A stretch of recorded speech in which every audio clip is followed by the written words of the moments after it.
Assalamualaikum warahmatullahi wabarakatuh. Saya Supriyani dari Pendidikan Kimia Universitas Muhammadiyah Semarang.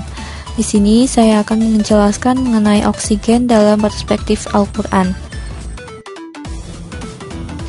Oksigen secara terpisah ditemukan oleh Carl Wilhelm Schlegel di Uppsala tahun 1773 dan Joseph Priestley di Witzel tahun 1774. Temuan Priestley lebih terkenal karena publikasinya merupakan yang pertama kali dicetak. Beberapa tahun setelahnya, istilah oksigen diciptakan oleh Antoine Lavoisier tahun 1777 karena eksperimennya dengan oksigen berhasil meruntuhkan teori phlogiston tentang pembakaran dan korosi yang terkenal. Menurut masanya, oksigen merupakan unsur kimia paling melimpah di biosfer, udara, laut, dan tanah bumi. Namun, oksigen hanya melimpah di bumi saja dan sangat jarang ditemui di planet lain. Matahari hanya mengandung 0,9% oksigen, sedangkan Mars hanya memiliki 0,1% oksigen, dan Venus bahkan memiliki kadar konsentrat yang lebih rendah.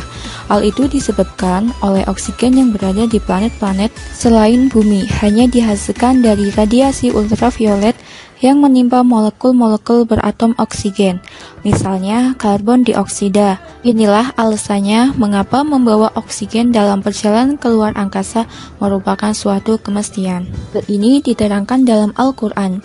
Siapa yang dikehendaki Allah menunjukinya, niscaya dia melampangkan dadanya untuk memeluk Islam. Siapa yang dikehendaki Allah kesesatannya, niscaya dia menjadikan dadanya sesak lagi sempit, seolah-olah ia sedang mendaki ke langit. Quran Surat Al-An'am ayat 125.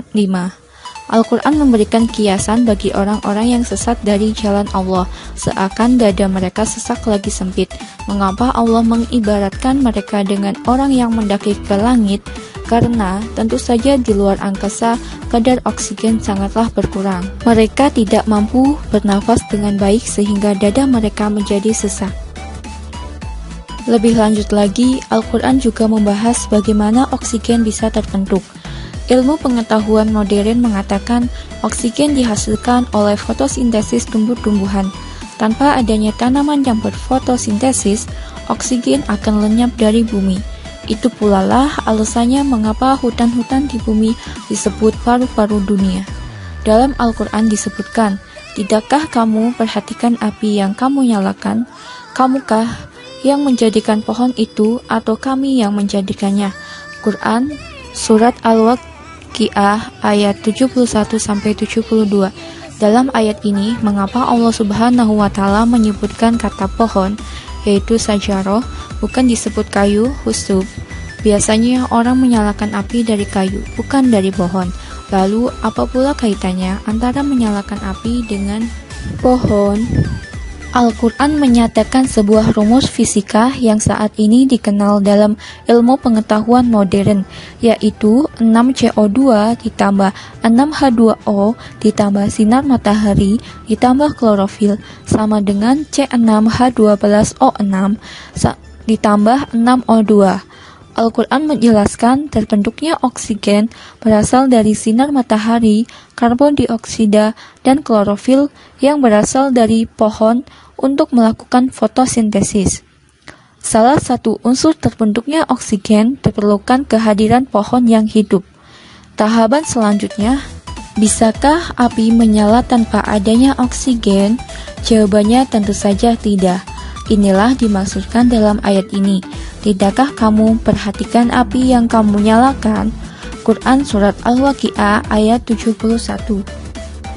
Ayat ini langsung bersambung dengan pertanyaan Allah Subhanahu wa Ta'ala, kamukah yang menjadikan pohon itu atau kami yang menjadikannya?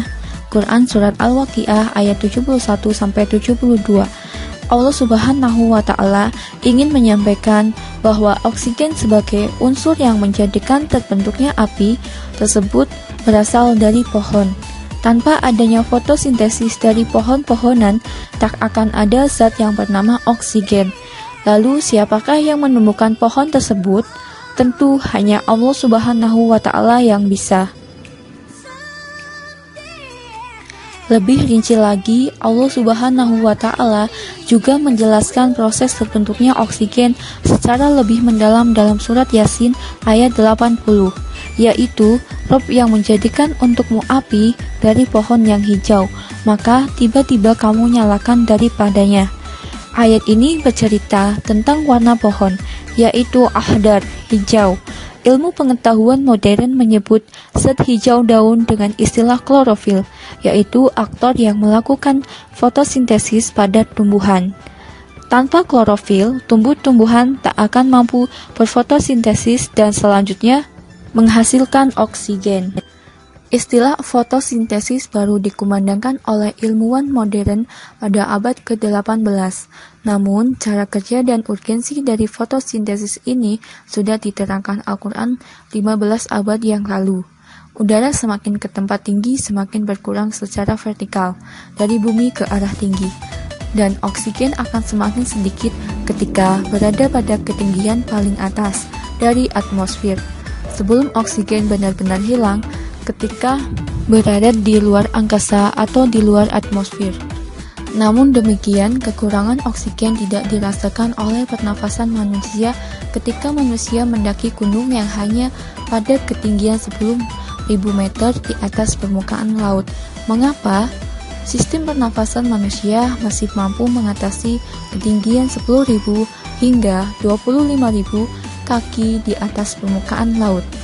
Lalu, apakah di ruang angkasa sama sekali tidak ada oksigen? Sebagaimana diberitakan Al-Quran pada surat Al-An'am ayat 125 di atas, di mana Al-Quran menegaskan bahwa tidak ada oksigen di luar angkasa. Sebuah petunjuk yang mungkin bisa menjadi jawaban awal diperoleh dari teleskop Hubble.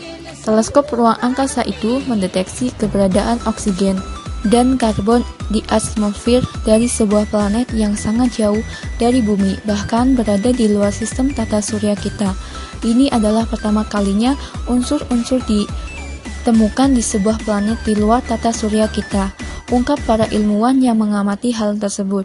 Jadi, Al-Quran tidak salah, memang di angkasa lepas tidak terdapat oksigen, tetapi kemungkinannya bahwa di planet lain bisa saja terdapat oksigen. Itu pun masih berupa perkiraan, belum dibuktikan secara pasti. Hubble sendiri diambil dari nama astronom Amerika yang bernama Edwin Powell Hubble tahun 1889 sampai 1935 untuk menghormati namanya yang telah menyumbangkan karya besarnya di dunia astronom dan dunia. Edwin Hubble menemukan bahwa jagat raya bergerak menjauhi kita dengan kecepatan yang proporsional terhadap jaraknya. Teleskop Hubble diyakini sebagai teleskop tercanggih yang ada saat ini. Diluncurkan pada tanggal 28 April 1990 menggunakan pesawat ulang Aling Discovery. Cermin utama teleskop Hubble memiliki diameter 2,4 meter dan berbobot 826 kg. Cermin itu dibangun dari kaca silika ultra low expansion dan dilapisi dengan lapisan tipis aluminium. Temuan Hubble menunjukkan bahwa komposisi kimia dan dari atmosfer dengan adanya sebuah planet yang jaraknya bertahun-tahun cahaya ternyata masih bisa diukur dari bumi. Artinya, kemungkinan untuk menyelidiki adanya tanda-tanda kehidupan di planet-planet terjauh sekalipun masih terbuka lebar. Selanjutnya, manfaat oksigen. Manfaat oksigen yang pertama yaitu untuk menggerakkan sistem pernafasan. Oksigen dan makanan yang ada di dalam tubuh kita bergabung untuk menghasilkan energi. Uap air H2O dan karbon dioksida CO2. Energi yang dihasilkan tadi berguna sekali untuk menggerakkan kerja organ tubuh, sedangkan H2O dan CO2 merupakan sisa dari proses pernafasan dan akan dikeluarkan dari tubuh. Yang kedua, dapat membantu sistem peredaran darah. Sistem peredaran darah di dalam tubuh manusia dipengaruhi oleh adanya oksigen. Kebutuhan tubuh akan oksigen yaitu sekitar 90%. Kemudian yang ketiga, untuk memaksimalkan daya ingat. Proses keluar masuknya oksigen pada tubuh dapat mempengaruhi fungsi kerja otak. Jika oksigen yang masuk ke otak adalah cukup, ini akan meningkatkan daya ingat serta kecerdasan otak. Kemudian, manfaat oksigen yang keempat untuk mencegah pertumbuhan sel kanker. Jika oksigen di dalam tubuh kita memiliki kadar yang tinggi, maka dapat membuat sel-sel penyakit seperti kanker tidak dapat tumbuh. Tetapi sangat bahaya kalau tubuh kita kekurangan oksigen, karena akan ada banyak ruang di tubuh kita yang tanpa oksigen. Ini menyebabkan sel-sel kanker bisa berkembang bebas dan dapat melemahkan tubuh. Untuk manfaat yang kelima, yaitu membuat pikiran lebih tenang. Menghirup oksigen dengan mengambil nafas panjang dapat membantu terbukanya paru-paru.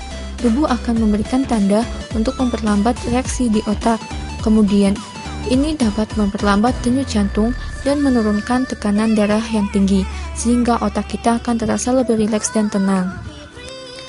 Demikian penjelasan mengenai oksigen dalam perspektif Al-Quran. Sekian dan terima kasih. Wassalamualaikum warahmatullahi wabarakatuh.